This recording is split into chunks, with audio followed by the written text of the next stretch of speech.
Welcome to Marlene's Vlog. So for today's video, gagawa pala ako ng hipon with vegetables.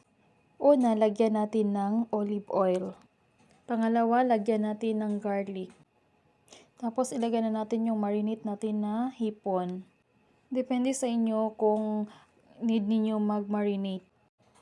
Ilagay na natin yung gulay na carrots at saka cauliflower. At paghalu-haluin lang natin para yung lasa niya ay sumanglap sa gulay. Pagkatapos natin haluin, lagyan na natin ng soy sauce. Depende sa inyo. Kung gusto nyong marami o kaunti lang, pa sa akin mas maganda yung marami.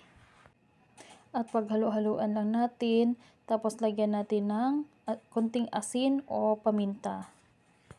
Para lumambot yung gulay natin, lagyan natin ng tubig.